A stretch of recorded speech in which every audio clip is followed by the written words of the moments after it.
श्रीरामभक्ताय हनुमते नमः।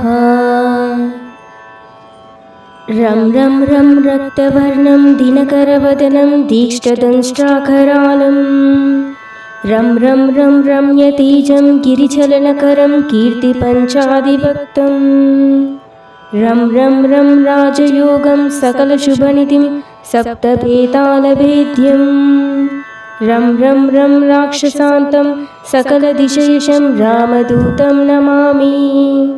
खं खं खं खड्गहस्तं विषज्वरहरणं वेदवेदाङ्गदीपं कं कं कं खड्गरूपं त्रिभुवननिलयं देवतासुप्रकाशं कं कं कं कल्पवृक्षं मणिमयमकुटं मायमायास्वरूपं कं कं कं कालचक्रं सकलदिशयशं रामदूतं नमामि।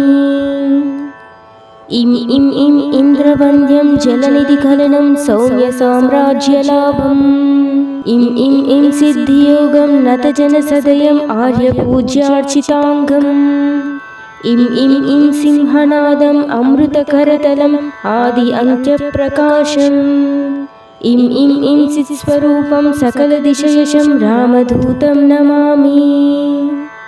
सं सं सं साक्षिभूतं विकसितवदनं पिङ्गलाक्षं सुरक्षं सं सं सं सत्यगीतं सकलमुनिनुतं शास्त्रसम्पत्करीयं सं सं सं सामवेदं निपुणसुललितं नित्यतत्त्वस्वरूपं सं सं सं सावधानं सकलदिशयशं रामदूतं नमामि।